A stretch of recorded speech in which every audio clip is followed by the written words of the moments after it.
Krishna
रोज एक गायला भाषा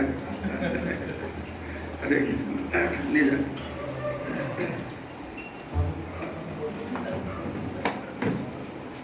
বন্ধ করেন।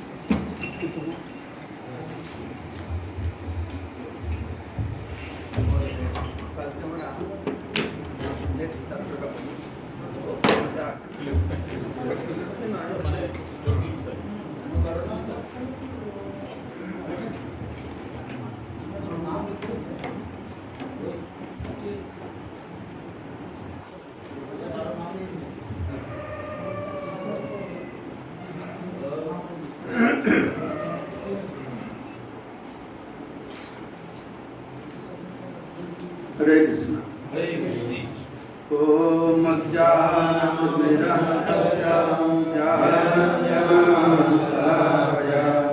चक्षुरुन्मिलितं येन तस्मै श्रीगुरवे नमः। नमो विष्णुपदाय कृष्णप्रेष्ठाय भूतले श्रीमते भक्तिवेदान्त स्वामिने नामिने। नमस्ते सरस्वती देवे गौरवाणी प्रचारिणे निर्विशेष शून्यवादी पाश्चात्यदेशतारिणे वाञ्छाकल्पतरुभ्यश्च कृपासिन्धुभ्यैव च पतितानां पावनेभ्यो वैष्णवेभ्यो नमो नमः। जय श्री कृष्ण चैतन्य प्रभु नित्यानंद श्री अद्वैत गदाधर श्रीवासादि गौर भक्तवृंद। हरे कृष्ण कृष्ण कृष्ण हरे हरे हरे राम राम राम हरे हरे। मुखं करोति वाचालं पंगुलं लंघयते यत्कृपातमहं वन्दे परमानन्दमाधवं श्रीगुरुदिनशरणं श्रीचैतन्येश्वरं। तो এই অধ্যায়ে বাকি যেগুলো লেখা হয়েছে এই শ্লোকগুলো একটু বুঝতে কষ্ট, তবুও তোমরা কি ওভারঅল কি বলা আছে জানার জন্য শুনবে, তার নেক্সট চ্যাপ্টারটা আমরা পড়বো। হ্যাঁ, তোমাদের ইচ্ছা, তোমরা শুনবে। তোমরা কি শুনে জানতে চাইছো হ্যাঁ বেশি অবস্থাটা এটাই, বোঝা যাবে না বেশি কিছু, তো জানতে পারো যে হ্যাঁ এই কথাটা বলা আছে। পড়ি নাকি ঘুমাবে না তো, ঘুমে পড়বে না তো। কত নম্বর শ্লোক ছিল? 126 শেষ হয়েছিল। বিদগ্ধ মাধব আর ললিত মাধব দুই নাটকের প্রেমরস অদ্ভুত সব। এই দুটো বই সত্যভামাপুরীতে সত্যভামা দেবী এসে শিলরূপ গোস্বামীকে বললেন, উনি একটা নাটক রচনা করছিলেন, তাকে বললেন আপনি দুই ভাগ করো, কৃষ্ণকে ব্রজের বাহিরে নেবে না। তো মহাপুরুষ সে কথা বললেন। তো রায় রামানন্দ তাকে বলছেন রূপ গোস্বামীকে, তুমি নান্দি শ্লোক পড়ো। নান্দি শ্লোক মানে কি কেউ আমরা জানি না। এইরকম অনেক শব্দ আসবে যার আমরা জানি না, কাব্য কবিতা রচনা করে তারা বুঝতে পারে। নান্দি শ্লোক মানে মঙ্গলাচরণ মতন একটা শ্রীরূপ শ্লোক পড়ে প্রভু আজ্ঞা মানে। তো এখানে শিলরূপ গোস্বামী সেই শ্লোক পড়লেন। সেখানে বলা হচ্ছে সুধানাং চান্দ্রিনাম অপি মধুরিমা উন্মদ দমনি দধানা রাধাদি প্রণয় ঘনসারৈ সুরভিতম সমন্তাৎ সন্তাপ উদ্গম বিষম সংসার সরণি প্রণীতান্তে তৃষ্ণাং হরতু হরিলীলা শিখরে। খুব সুন্দর শ্লোক। মানে অর্থটাকে বলি, শ্লোকটার অনুবাদ বলা হচ্ছে যে প্রণীতান্তে তৃষ্ণাং হরতু হরিলীলা শিখরে। তৃষ্ণা, এই জগতে যে তৃষ্ণা রয়েছে, কেন না বিশ্ব সংসার মার্গে ভ্রমণ করতে করতে যে উৎপাদক সন্তাপ উদ্গম বিষম সংসার সরণী। তো এই বিষম সংসার মার্গে যে অত্যন্ত সন্তপ্ত হচ্ছে, তার জন্য প্রণীতাং সৃষ্টি হয়েছে। কি সৃষ্টি হয়েছে না, তে তৃষ্ণাং হরতু হরিলীলা শিখরিণী। এই হরিলীলা শিখরিণী, শিখরিণী জানো মানে শ্রীখণ্ড, সন্তাপ উৎপাদক বিশ্ব সংসার মার্গে ভ্রমণজনিত তোমার অসৎ তৃষ্ণা সম্পূর্ণরূপে হরণ করুন। তো নন্দী শ্লোকে বলা আছে যে সমন্তাৎ মানে সর্বত্র এই জগতে যে মানুষ তারা সব সময় এই সন্তাপ উৎপাদক বিশ্বসাগরে ভ্রমণ করছে। সন্তাপ উদ্গম বিশ্ব সংসার সরণী, সরণী মানে মার্গ। তারা সব সময় ভ্রমণ করছে, তার ফলে কি হচ্ছে না, তৃষ্ণা, তারা অসৎ তৃষ্ণা লাভ করছে। তো সেটাকে হরণ করুক। কে হরণ করবে না, হরিলীলা শিখরিণী। হরিলীলা, হরি ভগবান শ্রীকৃষ্ণের যে লীলা রূপক দধি ও মিছরি মিশ্রণে যে সুস্বাদু খাদ্য, তাকে বলে শিখরিণী। এখানে বলা হচ্ছে সেই হরিলীলা শিখরিণী কিরকম না, চন্দ্রের সুধা মধুরিমা জনিত মত্ততাকে দমন করে। সুধানাং চন্দ্রনাম অপি মধুরিমা উন্মাদ দমনী, উন্মাদতাকে দমন করছে। কার উন্মাদতাকে দমন করছে না, সুধানাং চন্দ্রিনাম অপি মাধুরিমা, মানে চন্দ্রের থেকে সুধা আসে, চন্দ্র থেকে মধু কি অমৃত আসে। তো তার সেই চন্দ্রের যে অমৃত, তার যে উন্মাদনাকে দমন করছে এই হরিলীলা শিখরিণী, ভগবান শ্রীকৃষ্ণের লীলারূপক আস্বাদ্য। তো দধান রাধাদি প্রণয় ঘনসারাই সুরভিত। আবার কি হয়েছে না, রাধা ইত্যাদি গোপীগণের প্রণয় নির্যাস দ্বারা, প্রণয় ঘনসারই মানে প্রণয় নির্যাস দ্বারা বিশেষ সৌরভ বিতরণ করে। দধানা মানে দান করেন, বিতরণ করেন। তো এই হরিলীলা শিখরিণী চন্দ্রের সুধা মধুরিমাজনিত মত্ততাকে দমন করে এবং শ্রী রাধাদি গোপিকার প্রণয় নির্যাস দ্বারা বিশেষ সৌরভ সে বিতরণ করে। সুধানাং চন্দ্রিনাম অপি মধুরিমা উন্মাদ দমনী দধানা রাধাদি প্রণয় ঘনসারৈ সুরভিতাম সমন্তাৎ সন্তাপ উদ্গম বিষম সংসার সরণী প্রণীতাং তে তৃষ্ণাং হরতু হরিলীলা শিখরিণী। এটা হচ্ছে নন্দী শ্লোক। ভালো লাগছে শুনতে? সুন্দর না? এটা ঠিক বুঝতে পারলে এরকম পড়তে সুন্দর লাগলো। আমার তো এরকম যাই না ভালো করে, তাই আমাদের ভালো বোধগম্য হবে না। বাকি শ্লোকগুলো আমরা তো যাই না। রায় কহে কহ ইষ্ট দেবের বর্ণন। তো রায় রামানন্দ এই নান্দি শ্লোক তো পড়েছেন, মহাপ্রভু নাটক লেখছেন, নান্দি শ্লোকটা বললো, তারপরে তুমি ইষ্টদেবের বর্ণনা করো। ইষ্টদেব মানে তোমার আরাধ্য দেবতা, ইষ্টদেব। তো রায় রামানন্দ বলছেন, তো রূপ সেটা বলতে চাইছেন না।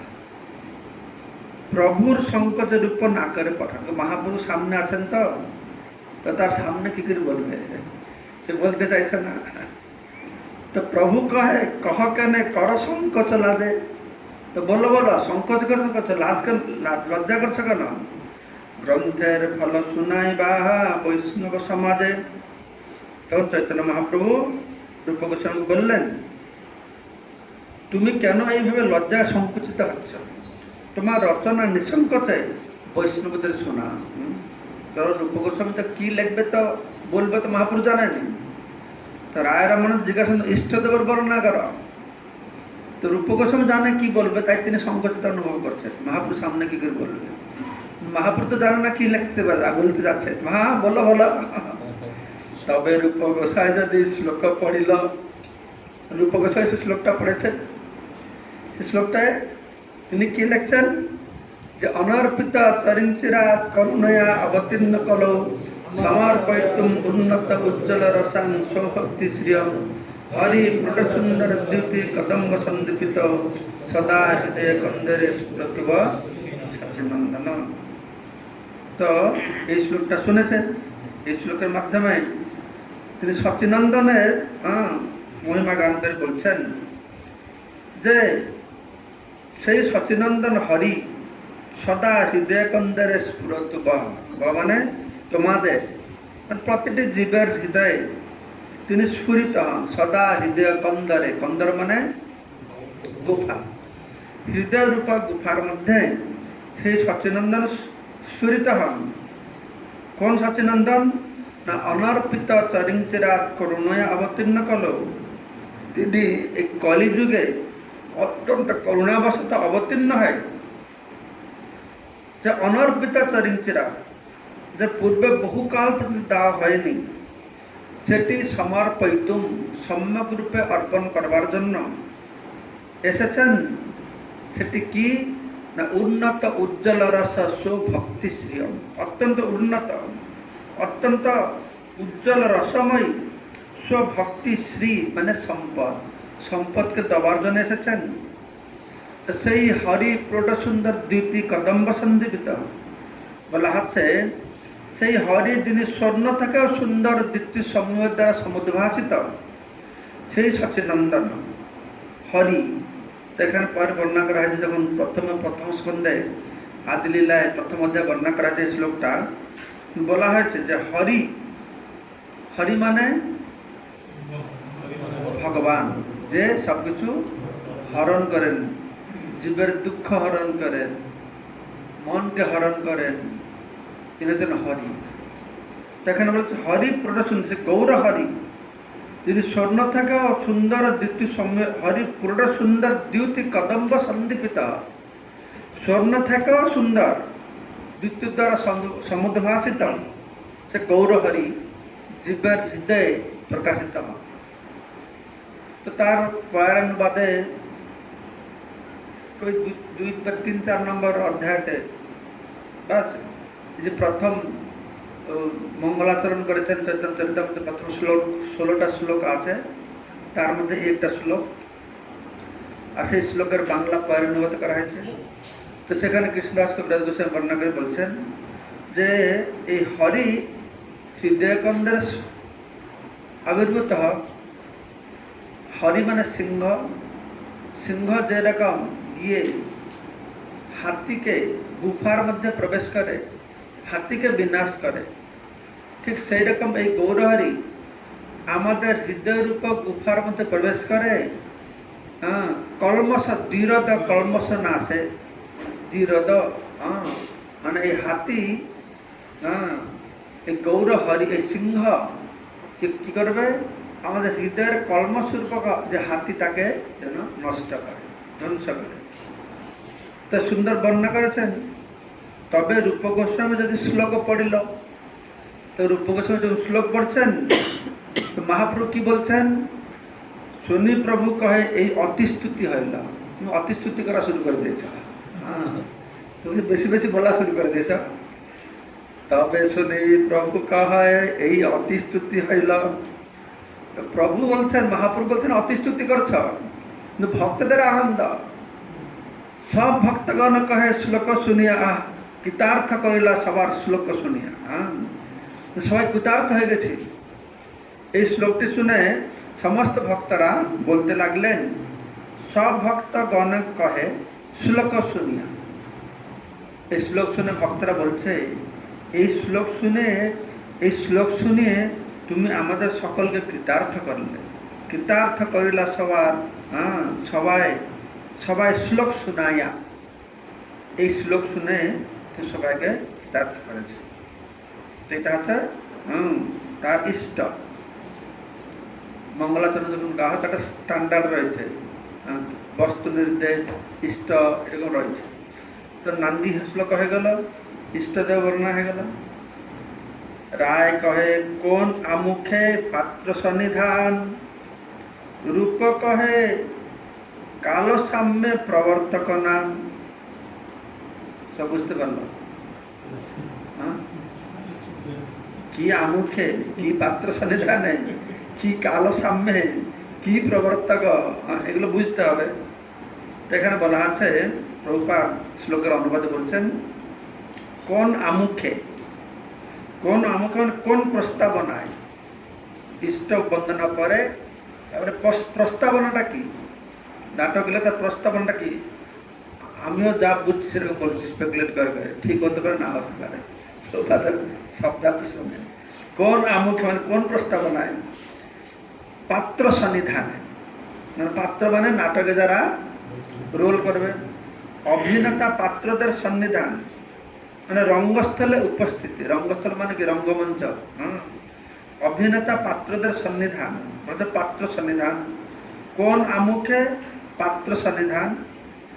তো রূপক হয় কাল সাম্য প্রবর্তক নাম। তো রূপ গোস্বামী উত্তর দিচ্ছেন যে কাল সাম্য, কাল সাম্য উপস্থিত সেই সময়ে প্রবর্তক রঙ্গস্থলে প্রবেশ, এইরূপ আমুখাই পাত্র সন্নিধান। তো নাটকের অভিনেতাদেরকে বলা হয় পাত্র। তো বিশ্বনাথ কবিরাজ গোস্বামী সাহিত্য দর্পণে এ সম্পর্কে বর্ণনা করেছেন। তো শিল রূপ গোস্বামী আমুক শব্দটির অর্থ বিশ্লেষণ করে নাটক চন্দ্রিকায় বলা হচ্ছে যে শিল রামানন্দ রায় যখন নাটকের অভিনেতা পাত্রদের সন্নিধান রঙ্গস্থলে উপস্থিত কোন আমুখে প্রস্তাবনায় হয়েছে তা জিজ্ঞাসা করেছেন। তো রায় রামানন্দ রূপ গোস্বামী জিজ্ঞাসা করছেন নাটকে অভিনেতা পাত্রদের রঙ্গস্থলে উপস্থিত কোন প্রস্তাবনায় হয়েছে তা জিজ্ঞাসা করেছেন। তখন উত্তর রূপ গোস্বামী উত্তর দিয়েছেন যে উপস্থিত এই সময়ে রঙ্গস্থলে প্রবেশ রূপ আমুখেই পাত্র সন্নিধান রয়েছে।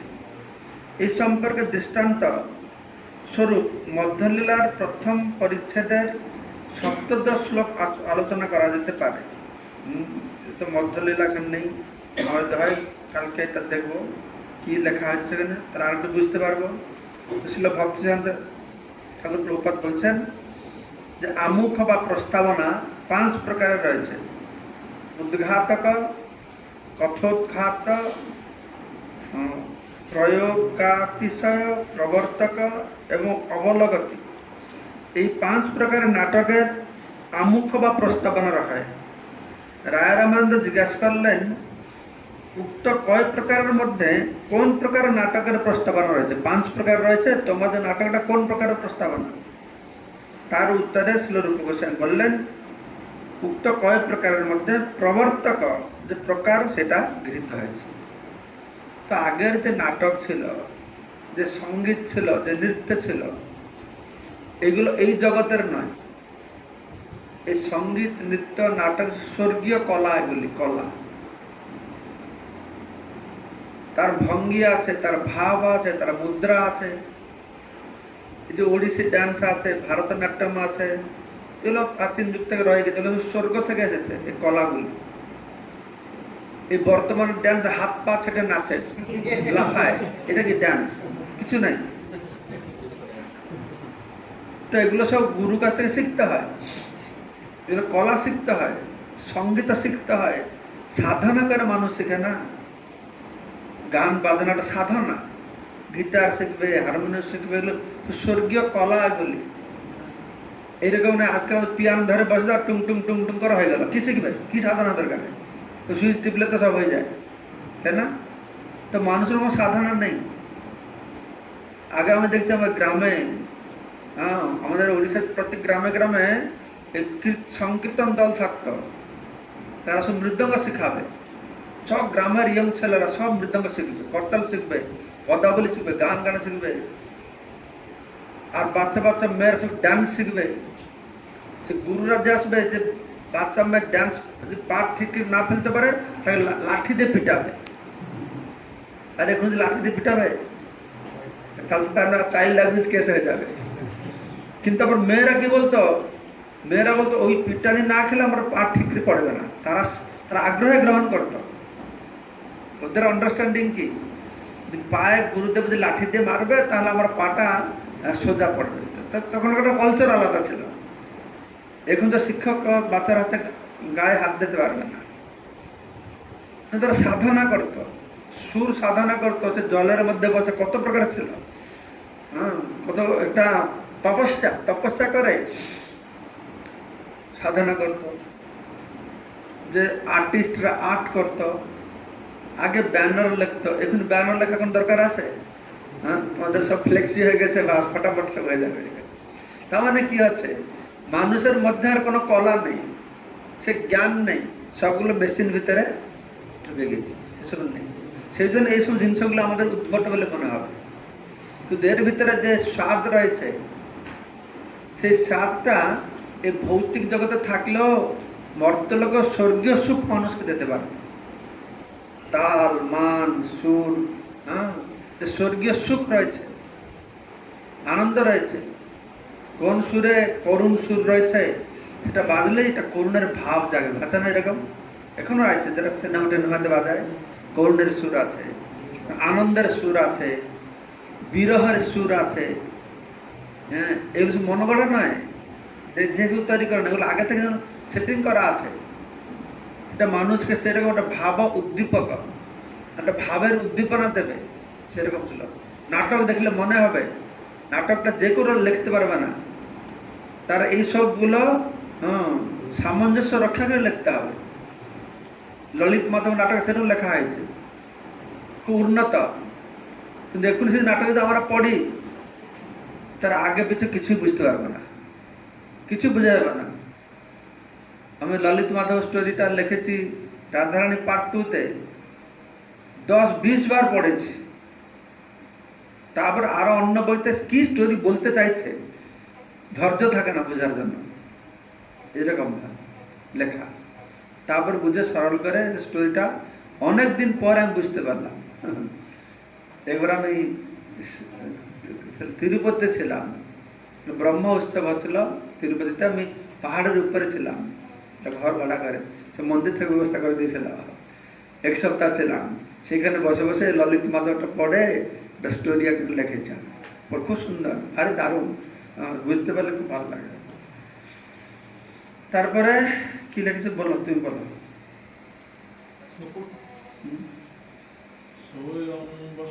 না কোনটা, না এটা 135। আক্ষিপ্ত কাল সাম্যেন প্রবেশ স্যাৎ প্রবর্তক। উপযুক্ত সময়ের দ্বারা আক্ষিপ্ত বা প্রেরিত হয়ে নটরূপী পাত্রের রঙ্গমঞ্চে প্রবেশকে প্রবর্তক বলে। মানে কি, প্রেরিত হয় আক্ষিপ্ত, প্রেরিত হয় উপযুক্ত সময়, প্রেরিত হয় নটরূপী পাত্র। প্রথমে নট আসবে, মনে হয় যে কিছু ব্যাখ্যা করবে না কিরকম আসবে, তাকে তার প্রবেশকে বলা হয় প্রবর্তক। তারপরে সোয়ং বসন্ত সময় সময়ায় যস্মিন পূর্ণং তমীশ্বর মুকুড়নবানুরাগম গূঢ় গ্রহারুচিরয়া সহরাধয়াসু রঙ্গায় সঙ্গময়িতা নিশি পূর্ণমাসী। বসন্তকাল উপস্থিত হয়েছে, পূর্ণমাসী নিশাকালে এই সময়ে নব অনুরাগপ্রাপ্ত সেই পূর্ণতম পরমেশ্বর ভগবান শ্রীকৃষ্ণকে তার লীলা সৌন্দর্য আস্বাদন করবার জন্য পরম সুন্দরী শ্রীমতী রাধিকার সঙ্গে মিলিত করালেন। তো তাৎপর্য ভক্তিবিনোদ ঠাকুর বলছেন যে, ভক্তিবিনোদ ঠাকুর বিদগ্ধ মাধব থেকে উদ্ধৃত এই শ্লোকটির অর্থ বিশ্লেষণকে বলছেন যে এই শ্লোকের অর্থ 2 প্রকার, চন্দ্রপক্ষ ও কৃষ্ণপক্ষে। তার মধ্যে কৃষ্ণপক্ষার্থই মুখ্য। যাই হোক, এখানে যেটা বলা হচ্ছে যে সে সূত্রধর নট আসে বলছে প্রথমে মঞ্চটাকে পরিবেশ সৃষ্টি করবার জন্য, যে বসন্তকাল এসে উপস্থিত হয়েছে, পূর্ণমাসী নিশাকালে, সেই সময় পূর্ণমাসী নিশাকালে সেই সময় নব অনুরাগ প্রাপ্ত সে পূর্ণতম পরমেশ্বর ভগবান শ্রীকৃষ্ণকে তার লীলা সৌন্দর্য আস্বাদন করাবার জন্য পরম সুন্দরী শ্রীমতী রাধিকার সঙ্গে মিলিত করেছেন। পূর্ণমাসী তিনি হচ্ছেন যোগমায়া সংগঠন করেছেন। বৃন্দাবনে যা কিছু লীলা আছে সব পূর্ণমাসী যোগমায়া দ্বারা সংগঠিত হচ্ছে। তো তিনি কি হয়েছে না কৃষ্ণের সঙ্গে রাধারানীর মিলন করিয়েছেন। তারপরে রায় কহে প্ররোচনাদি কহ দেখি শুনি, রূপ কহে মহাপ্রভুর শ্রবণ ইচ্ছা জানি। রামানন্দ রায় বললেন, নাটকের প্ররোচনা আদি সম্বন্ধে বলো, যাতে আমি তা বিচার করতে পারি। রূপ গোস্বামী উত্তর দিলেন, শ্রী চৈতন্য মহাপ্রভুর সম্বন্ধে শ্রবণ করার ইচ্ছাই প্ররোচনা। তো প্ররোচনা মানে কি? মানে যা শুনলে প্ররোচিত হবে, তা ইচ্ছা দেখো কি ব্যাপারটা দেখি। তো দেশ কাল নায়ক সভ্যাদির প্রশংসার দ্বারা শত্রুবর্গকে শ্রবণ করতে উন্মুখ করবার জন্য যেটা তাকে বলা পন্থা। শত্রু শ্রোতাদেরকে যে উন্মুখ করা কি শুনি তাকে বলে প্ররোচনা। তো প্ররোচনা সম্বন্ধে নাটক চন্দ্রিকায় বর্ণনা করা হয়েছে। দেশ কাল তথা বস্তু সভ্যাদীনাং প্রশংসয়া শত্রুনা উন্মুখীকার কথিতেয়ং প্ররোচনা। একে প্ররোচনা বলা আছে। সাহিত্য দর্পণে সেরকম বলা আছে, সংস্কৃত সাহিত্যের যে কোনো রচনা শাস্ত্রলিখিত বিধি অনুসরণ করতে হয়। সংস্কৃত সাহিত্যে যে মনে ইচ্ছা লেখা যাবে না। যেরকম আমরা এখন লিখি গ্রাম্য কথার মতন, আমাদের বইগুলোর কোনো মাথা নাই মুন্ড নাই। প্রথমত ভগবান সম্পর্কে কোনো কথা এই গ্রাম্য শব্দ দিয়ে বর্ণনা করা যায় না। তিনি হচ্ছেন উত্তম শ্লোক বন্দিত, খুব চয়েস করা শব্দ দিয়ে সংযোজন করে ভগবানের গুণমহিমা বর্ণনা করতে হয়। সেজন্য ভগবানের গুণমহিমা যে কেউ লোক আকালে বর্ণনা করতো না। যারা শুদ্ধ ভক্ত সেই রকম প্রবীণ, এখন তো সবাই কবিতা লিখছে, সবাই কবি হয়ে গেছে। সবাই কবিতা লেখা আর শুদ্ধ ভক্তরা প্রবীণ তাদের তো অনেক পার্থক্য আছে। তো উত্তম শ্লোক বন্দিত, ভগবান তো উত্তম শ্লোকের দ্বারা তার বন্ধন করা যাবে, খুব চয়েসড ওয়ার্ড দিয়ে তাকে বর্ণনা করতে হবে। সে শব্দ কি, তার মাধুরীমা, তার ভঙ্গিমা, কিন্তু সেই সব শব্দ ব্যবহার করলে আজকাল আমাদের মাথায় কারণ ঢুকবে না। আগের আচার্যরা যে বর্ণনা করছেন, ভগবান রূপরা বর্ণনা করছেন, গুণ বর্ণনা করছেন, এক একটা বাক্য হচ্ছে একটা প্যারাগ্রাফ। আমি যখন সেই কবি কর্ণপুরের গ্রন্থ পড়ছিলাম, ঝুলন যাত্রা ইতিহাসে বর্ণনা করা হয়েছে, মুরলী চুরি বর্ণনা করা হয়েছে। সেখানে একটা সেন্টেন্স বুঝতে 10 বার পড়লে একটা সেন্টেন্সকে বুঝতে যাবে। সে 2-4টা সেন্টেন্স বুঝতে মাথা ব্যথা শুরু হয়ে যায়। অত মাথা ঘামাতে কি বলতে চাইছে। তো এখন শুধু গ্রাম্য ভাষায় বললেই লোকরা বুঝতে পারে, ঠিক বলছে। গ্রাম্য ভাষায় বলতে হয়, নাহলে সেই নেই, যে কালচার নেই, মাথা নেই, সে মাথা নেই বুঝার জন্য। তার ভগবান উত্তম শ্লোক বন্দিত হয়ে থাকছে না, গ্রাম্য শ্লোকে বলতে হচ্ছে, উপায় নেই, কি করা যাবে। তখনকার সিস্টেমটা এগিয়ে ছিল যে সংস্কৃত সাহিত্যে যে কোনো রচনা শাস্ত্র উল্লিখিত বিধি অনুসরণ করতে হবে। তার বিধান রয়েছে, রচনা যে লিখবে, চরিত্র লিখবে, শ্লোক গঠন করবে, সে বিরাট একটা সায়েন্স। এবার লোকনাথ গোস্বামী, শ্রী লোকনাথ গোস্বামী, আমাদের লোকনাথ গোস্বামী ইস্কনের মহারাজ, তো উনি জিবিসি বডিতে এই রূপ গোস্বামী না জীব গোস্বামী তারা শ্লোক রচনা করেছেন। দেখাচ্ছিল, ও মাথা খারাপ হয়ে যাবে। মানে শ্লোকের না দেখলে তো বুঝতে পারবে না। শ্লোকে যদি 15টা অক্ষর আছে, একটা অক্ষর ছেড়ে একটা অক্ষর মিশালে একরকম অর্থ হবে। প্রথম লাইন দিনে আরেকটা অক্ষর হবে, গোল করে, সোজা করে, কি বিভিন্ন প্রকারের, মানে আমাদের চিন্তার বাহিরে কি করে তারা সেরকম শব্দ সংযোজন করেছেন, তার অক্ষর সংযোজন করেছেন, থ হয়ে যাবে। মানে কিরকম বাগ্মিতা, কিরকম মানে তাদের বুদ্ধি ছিল সেই সময়। আমাদের এখন তো মানুষ যারা পণ্ডিতরা সংস্কৃত ধারে পাশে আসতে পারবে না, এইরকম শ্লোক তিনি রচনা করেছিলেন। কেন তারা সব শাস্ত্র বিধানকে অনুসরণ সেরকম সাধনা করেছিল না, সাধনা করে তারা সব জেনেছে, তারা পড়াশোনা করেছে। জীব গোস্বামী তারা সব গিয়ে বনারসে পড়াশোনা করেছে সংস্কৃত। জীব গোস্বামী গিয়ে রূপ গোস্বামী সনাতন শরণ বছরের বছর পড়াশোনা করেছে, ভাগবত অধ্যয়ন করেছে, চর্চা করেছে, অনুধাবন করেছে, তারপর বলেছে না। তো তাদের উপস্থাপনা আর আমাদের উপস্থাপনা, আকাশ পাল্টে পাথা গেবে, আমরা কত যে গোজা মিলতে কথা বলি তখন ঠিক নেই। যেরকম মনে আসে একটা যে যা বুঝে সব বলে।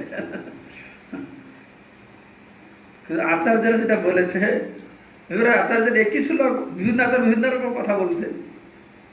একটা শব্দ একটা আচার্য একটা অর্থ বলছে, একটা আচার্য অনেক অর্থ বলছে। তো তার কি করে সমন্বয় রক্ষা হবে সেটাও ভালো করে জানতে হবে, নাহলে আরো বিভ্রান্ত হয়ে যাবে। যদি বলছিলাম যে গীতা আমি আরম্ভ করেছিলাম, প্রথম শ্লোকটা মনে আছে? কিন্তু ব্রহ্ম, বলদেব ব্রহ্ম মানে হচ্ছে আত্মা, বিষ্ণু জগৎপতি বলছে বলদেব মানে পরমাত্মা, ব্রহ্ম মানে পরমাত্মা। কোনটা আমরা গ্রহণ করবো ওখানে, তার কি করে সমন্বয় রক্ষা হবে? এটা মানে ওরা যে লেখেছে তো বুদ্ধিমতা, সেটা সমন্বয় রক্ষা করে বোঝা তারও বুদ্ধি লাগবে। তো এই হলো কথা। তো ছিল রামানন্দ রায়ের প্রশ্ন ও ছিল রূপ গোস্বামীর উত্তর থেকে বোঝা যায় যে তারা দুজনেই এই আত্মশাস্ত্রে অত্যন্ত পারদর্শী ছিলেন। বক্তা পারদর্শী হলে কি হবে? শ্রোতায় মাথা যদি না থাকে তাহলে সে কি বুঝবে? তো এরা দুজন যারা চর্চা আছে, রূপ গোস্বামী বলছেন, স্বরূপ দামোদর বসে আছেন, মহাপ্রভু বসে আছেন, তো সবাই ধুরন্ধর এক্সপার্ট। তো তার ছোটবেলা থেকে পড়াশোনা করে অধ্যয়ন করে সব ব্যাকরণ ট্যাকরণ সব একদম ধুরন্ধর ছিল তারা এইসব ব্যাপারে, তাই না? স্বরূপ দামোদর মহাপ্রভু ছোটবেলা থেকে তাদের এইটা হচ্ছে জ্ঞান। আমাদের এখন স্কুল জ্ঞান নাকি? হ্যাঁ, এরকম জ্ঞানেই নেই। এই হচ্ছে জ্ঞান। এই জ্ঞানেই তো আনন্দ পাবে মানুষ, এই জ্ঞান চর্চা করে আনন্দ পাবে। এই যে পাণ্ডিত্য জ্ঞান দেখুন সেরকম নেই। তো এই শ্লোকটি বিদগ্ধ মাতামণ্ডের প্রথম অঙ্কের অষ্টম শ্লোক পড়ো তুমি। ভক্তানামুদ্গাদ অনর্গলধিয়াম বর্গ নিসর্গজ্জলঃ শীলই পল্লবিতস্য বল্লভ বধূবন্ধু প্রবন্ধ অপিয়সু লেভে চত্বরতাঞ্চ তাণ্ডব বিধের বৃন্দাটবি গর্বভূ মন্যে মদবিধ পুণ্যমণ্ডল পরিপাপয়ন্ময়ীলতি। তো বলা আছে নিরন্তর কৃষ্ণের চিন্তায় মগ্ন উজ্জ্বল স্বভাব ভক্তবৃন্দ উপস্থিত হয়েছেন। সেখানে বলা আছে ভক্তানাং উদ্গাত অনর্গল ধিয়াং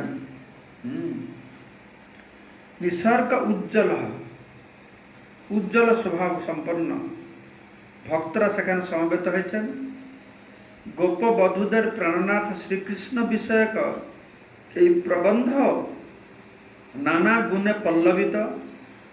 আবার এই রঙ্গভূমি ও বৃন্দাবনস্থ রাসমণ্ডলের নৃত্য বিধির চত্বর স্বরূপ।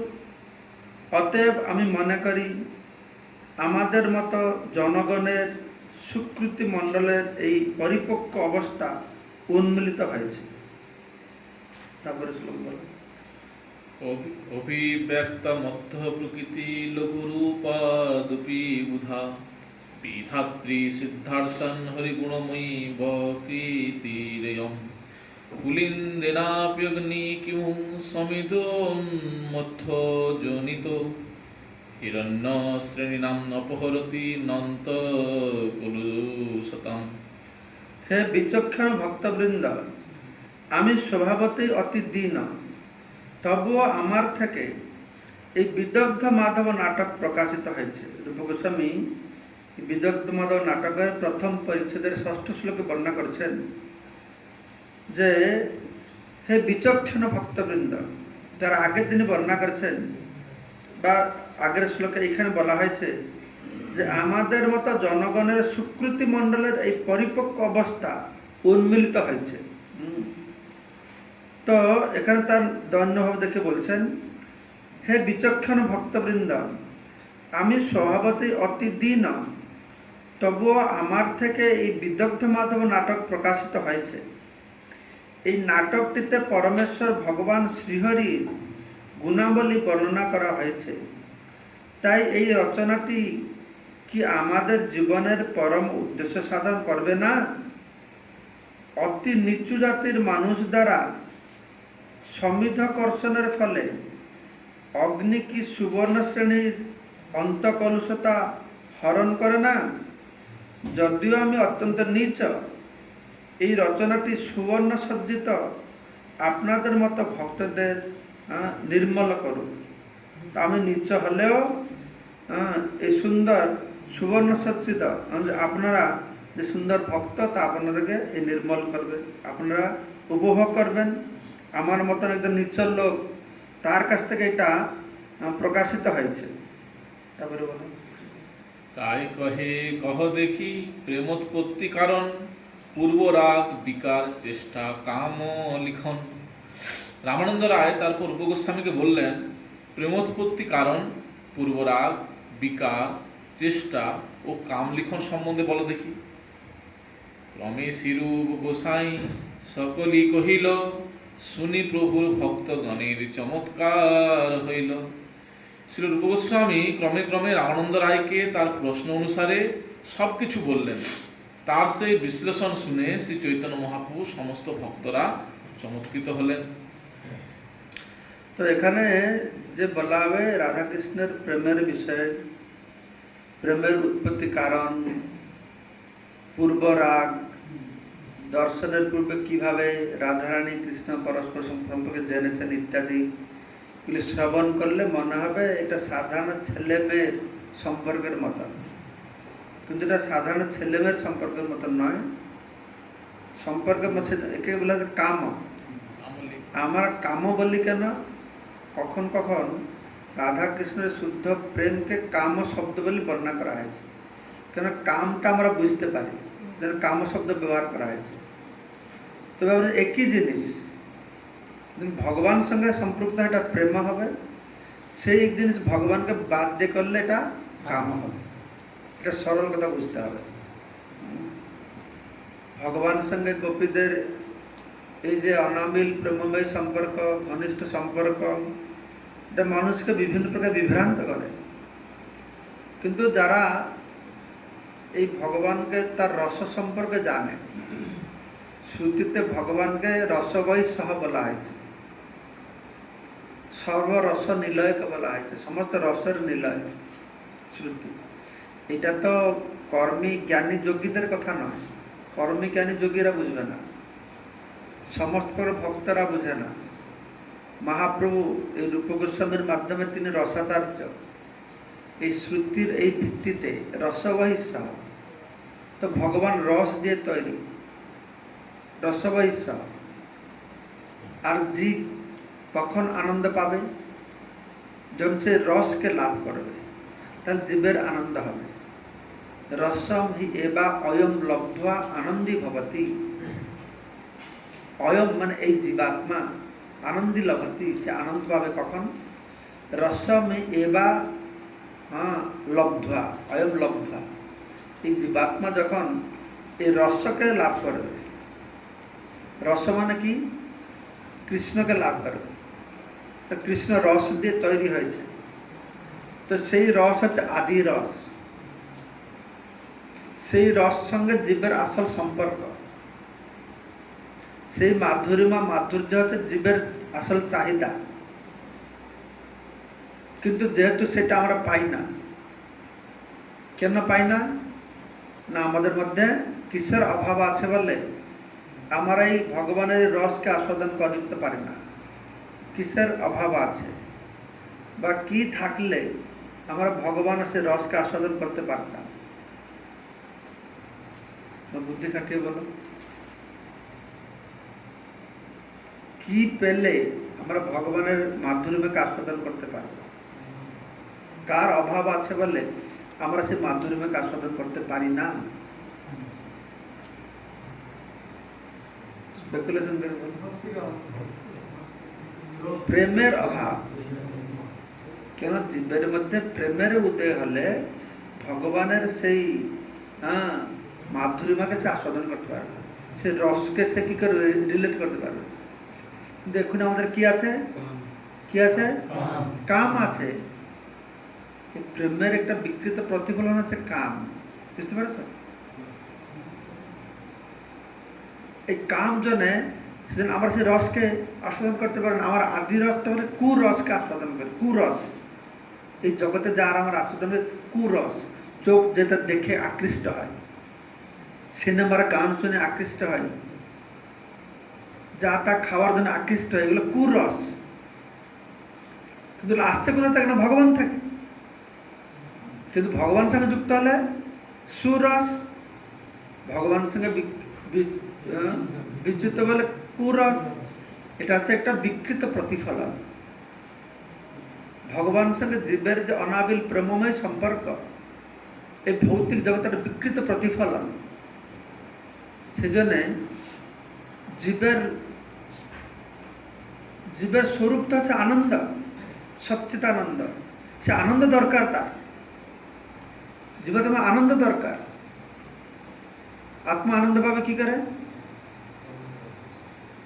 এখনই বললাম, যখন ভগবান সঙ্গে রসম, ভগবানকে পাবে, বুঝলে? রসমে এবা অয়ম লব্ধা, লব্ধা মানে লাভ করে। রসমই এবা অয়ম লব্ধা, অয়ম মানে জীবাত্মা যখন সে রসমানকে ভগবানকে লাভ করবে, আনন্দী ভবতি, তখন সে আনন্দ পাবে। তা আমরা যেহেতু সেইটা পাচ্ছি না, তাই এই কাম ভাবের ধরুন এই পিছনে সব আমরা দৌড়াচ্ছি। এটাকে মনে করছে সবকিছু। উড়িষ্যাতে বলে খাবার না পেলে এই হাঁড়িকে কামড়া বসে বসে, হ্যাঁ, বাটিকে কামড়াচ্ছে। আমাদের আসল জিনিসটা পাচ্ছি না, বাটি কামড়াচ্ছি বসে বসে। বাটি কামড়লে কি স্বাদ হবে? দাঁত ভাঙবে। এই বাটি কামড়ার দিকে আমাদের দাঁত ভাঙছে। কিন্তু এইভাবে এই যে উন্নত উজ্জ্বল রস কথা বলা হলো না, উন্নত উজ্জ্বল রস স্বভক্তি শ্রীয়ম, ভগবান সঙ্গে প্রতিটি জীবের এটা বিশেষ প্রেমময় সম্পর্ক রয়েছে, এটা রসের সম্পর্ক রয়েছে। কি কি রস আছে? শান্ত, দাস্য, সখ্য, বাৎসল্য, মধুর রস। বিভিন্ন রসের তারতম্য রয়েছে। শান্ত রসের ভগবান প্রতি ভগবত্তা বুদ্ধি আছে, দাস্যের কি আছে? সম্ভ্রমতা বুদ্ধি আছে। এই তার সুন্দর বর্ণনা দেওয়া হয়েছে তার দিতে। সখ্যতে বিশ্বম্ভতা ভাব রয়েছে, আর বাৎসল্যতে স্নেহ, মমতা, স্নেহ রয়েছে, আর মধুর রসে নিঃসংকোচ ভাব রয়েছে। তো জীবের সঙ্গে এই যে সম্পর্কটা, সাধারণ মানুষ তো বুঝে না এটা। কেন ভগবান হয় এইরকম সব ভাবছে? কেননা ভগবানের সঙ্গে প্রতিটি জীবের সম্পর্ক অনাদিকাল থেকে রয়েছে। এই জগতের ছেলে মেয়েদের সম্পর্কের মতন তো এই জিনিসটা নয়। তো সেজন্য এখানে বর্ণনা করা হয়েছে যে পরের শ্লোকে, কোথায় কত নম্বর শ্লোক? হ্যাঁ, এখানে হচ্ছে এই যে বলা যায় কাম লেখ, যুবক এবং যুবতী যখন পরস্পর প্রতি প্রেম প্রকাশ করে, পত্র বিনিময় করে, তাকে বলা হয় কাম লেখ, তো লাভ লেটার না। এই লাভ লেটার কিন্তু এসছে সেখান থেকে, সব যা কিছু সেখান থেকে, লাভ লেটারও সেখান থেকে এসেছে। সেই লাভ লেটারটা কার সঙ্গে? কৃষ্ণের সঙ্গে। মানুষ চুরি করে, চুরি বুদ্ধি এসছে ওইখান থেকে। কৃষ্ণ চুরি করেন, তিনি পরকীয়া রস আস্বাদন করেন, এসব সেখান থেকে এসেছে। কিন্তু পার্থক্যটা হচ্ছে, এটা হচ্ছে তার বিকৃত প্রতিফলন। এই বিকৃত প্রতিফলনের জন্য ছিল গৌরগোবিন্দ গোস্বামী মহারাজ বলতেন যে ভগবান যেটা করেন সেটা তার লীলা, আর আমরা অনুকরণলে খাবো কিলা। এই জীবের সেই অবস্থা, যে অনুকরণ করবে সে কিলা খাবে। হ্যাঁ, কখন এটা অনুকরণ করা যাবে না? যখন সেই রকম ভগবান যে প্রেমময় সম্পর্ক স্থাপন হবে। হ্যাঁ, এটা শুধু এরকমটা বস্তু রয়েছে এটা জানার জন্য, বুঝতে পারছেন? তারপরে বললাম একস্য শ্রুতমেব লুম প্রতিমতিং কৃষ্ণেতি নামাক্ষরম সান্দ্রনমাদ পরম্পরাম উপনয়তন্যস্য বংশী কলহ এষ স্নিগ্ধ ঘন দ্যুতির মনসি মে লগ্ন পটে বিশ্বনা কষ্টং ধিক পুরুষত্রৈরতির্ভুন মন্যে মৃতি শ্রেয়সী। তো এখানে পূর্ব রাগের কথা বর্ণনা করা আছে। তো প্রেমিক প্রেমিকার মিলন হওয়ার পূর্বে তাদের যে রাগ, তাদের যে ভাবের উদয় হয়, ভালোবাসা হয়, সেটাকে বর্ণনা করে যে পূর্ব রাগ প্রাপ্ত হয়। শ্রীমতী রাধারানী বলছেন যে কোন এক পরপুরুষের কৃষ্ণ নামাক্ষর শ্রবণ করে আমার মতি লোভ পেয়েছে। তো রাধারানী কৃষ্ণ নাম শুনেছেন, কৃষ্ণ নামটা শুনে তার প্রতি আকৃষ্ট হয়ে গেছে। হবে না? হবে কি হবে না? কৃষ্ণ নামের মহিমা আমরা শুনলাম না? রূপক গোস্বামী আগে বলেছেন তুণ্ডে তাণ্ডবের বিতরণতে, সে নামের প্রতি কে বা লোভী না হবে? তো রাধারানী সে এটা কৃষ্ণের নাম শুনে তাকে নিজেকে বিক্রি করে দিয়েছেন, তার কাছে সমর্পণ করে দিয়েছেন। তো কৃষ্ণের নামাক্ষর শ্রবণ করে আমার মতির লোভ পেয়েছে। আবার কি হয়েছে না, একদিন কৃষ্ণ বংশীধ্বনি শ্রবণ করেছেন। তো সে বংশীধ্বনি শ্রবণ করে তিনি বলছেন, তা আমি একটা পুরুষের নাম কৃষ্ণ শুনে তার প্রতি আকৃষ্ট হয়ে পড়েছি, আর একটা পুরুষের বংশীধ্বনি শুনে তার প্রতি আকৃষ্ট হয়ে পড়েছে। অপর আর এক পুরুষের বংশধ্বনি আমার হৃদয়ে ঘন উন্মাদনা সৃষ্টি করেছে। আরেকটা পুরুষের বাঁশি শুনে তা আমি উন্মাদনা হয়ে গেছি। আবার কি হয়েছে না, বিশাখা তাকে একটা চিত্রপট দেখিয়েছে। আবার চিত্রপটে অন্য আরেক পুরুষের স্নিগ্ধ ঘনদ্যুতি দর্শন করে আমার হৃদয় তার প্রতি আসক্ত হয়ে গেছে। তিনটে পুরুষের প্রতি মনে আসক্ত হয়ে গেছে। এটা নাম শুনে আকৃষ্ট হয়ে গেছে, এটা বাঁশি শুনে আকৃষ্ট হয়ে গেছে, একটা চিত্র দেখা। কিন্তু রাধারানী জানে একটাই লোক, উনি মনে করেন তিনটে লোক আকৃষ্ট হয়ে গেলাম। ধিক কষ্টম ধিক পুরুষত্রয় রক্তির অভিনম্য মৃত্যু শ্রেয়সী। আমার কি তিনজন পৃথক পুরুষের প্রতি এভাবে রতি হলো, আমার মৃত্যু শ্রেয়স, আমার মৃত্যু শ্রেয়স্কর। হায় হায় কি হয়ে গেল, আমি তিনটে পুরুষের প্রতি আকৃষ্ট হয়ে গেলাম। একটা পুরুষের কি হয়েছে নাম শুনেছি, আরেকটা পুরুষের আরেকটা পুরুষের। তো সেক্ষেত্রে তিনি রাধারানী বলছেন এই পূর্বের কথা। তারপরে ইয়ং সখী সুদুঃসাধ্যা রাধা হৃদয় বেদনা কৃতায়ত্র চিকিৎসাপি উৎসায়াম পর্যবস্যতি। হে প্রিয় সখী, রাধার হৃদয় বেদনা আরোগ্য করা দুঃসাধ্য, তার চিকিৎসা করা হলেও তা কুৎসাতেই পর্যবসিত হবে। ধৈর্য পরিচ্ছন্দ গুণং সুন্দর মহ মন্দিরে তুমং বসসি তহ তহ রুন্দসি বলিয়ং জহ জহ চৈতা পলাত্রিক্রিম্ভি। হে সুন্দর প্রতিচ্ছন্দ গুণ ও চিত্রপট রূপ ধারণ করে তুমি আমার মন্দিরে বিরাজ করছো। আমি যেদিকে চকিত হয়ে পলায়ন করার চেষ্টা করি তুমি সেই দিকে আমার পথ রোধ করো। মানে চিত্রপট রূপে চিত্র দেখে তো উনি ভাব পোষণ করছেন, আমি যেদিকে যেতে চাই তুমি যেন আমার সামনে দাঁড়িয়ে থাকো। তো বিদ্যুৎ মাধব থেকে এই শ্লোকটি উদ্ধৃত করা হয়েছে। তো এর অর্থ কেবল প্রাকৃত ভাষায় তা ভিন্ন রূপে প্রকাশিত হয়েছে। এটি কৃষ্ণের প্রতি মধুমঙ্গলের একটি উক্তি। আরেকটা শ্লোক ধরেছেন, আমি ভালো জানি না বললাম। প্রাকৃত ভাষা মানে হচ্ছে বাংলা ভাষা এখন তো পরিপূর্ণ রূপ। বাংলা ভাষা যখন পরিপূর্ণ হয় নাই তখন যে ভাষা ছিল মানে বাংলা ভাষার অসমাপ্ত রূপ বলা হয়, তাকে প্রাকৃত ভাষা বলা হয়। এই শ্লোকটার অর্থটা কি? শ্লোকের অর্থটা পরে সংস্কৃতে ভাষান্তর হয়েছে।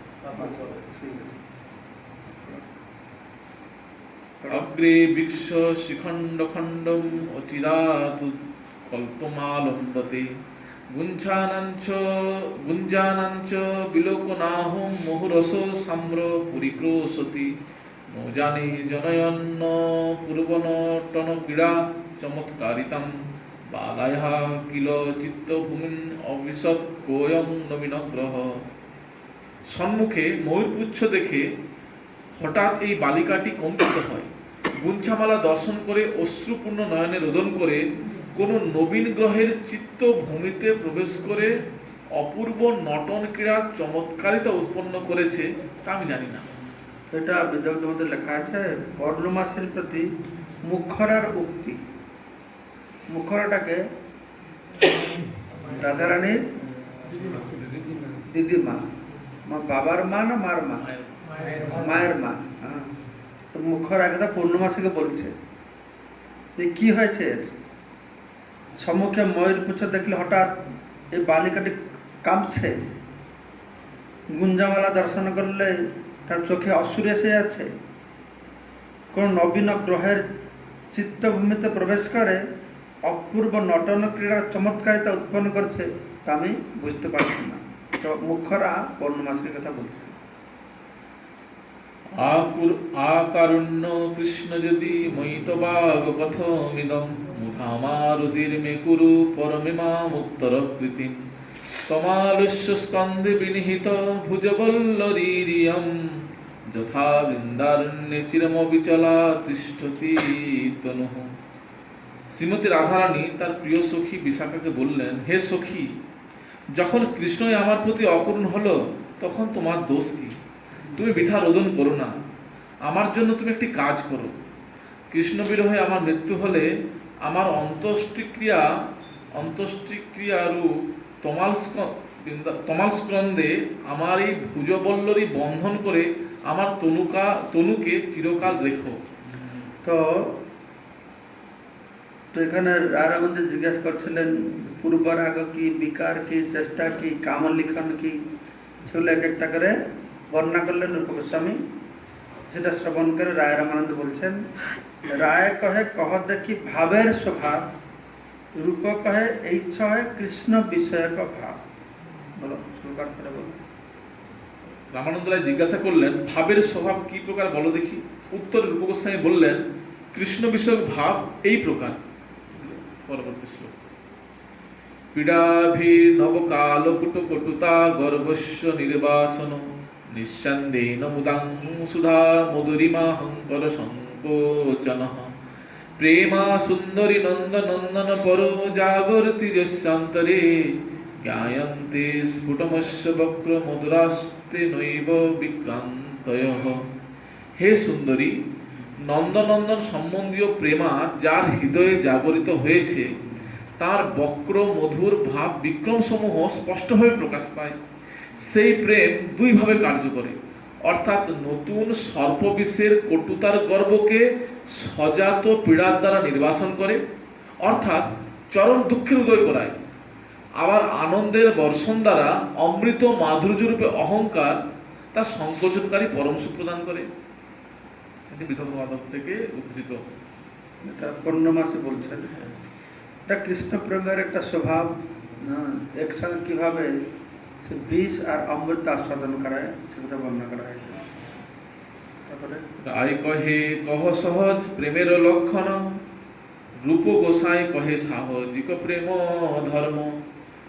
রামানন্দ রায় জিজ্ঞাসা করলেন, প্রেমের সহজ লক্ষণ কি প্রকার? উত্তরে রূপ গোস্বামী বললেন, প্রেম ধর্মই সাহজিক। স্তোত্রং যত্র তটস্থতাং প্রকটয় চিত্তস্য ধত্তে ব্যথাং নিন্দাপি প্রমদং প্রযচ্ছতি পরিহাস শ্রিয়ং বিভ্রতি দোষেন সহিতাং গুণেন গুরুতাং কেনাপি না তন্মতি প্রেমে প্রেমণঃ সারসিকস্য কস্যচিদিয়ং বিক্রিয়তি প্রক্রিয়া। প্রাণ ভেঙে যাচ্ছে। স্বাভাবিক প্রেমের প্রক্রিয়া এই রূপে ক্রীড়া করে।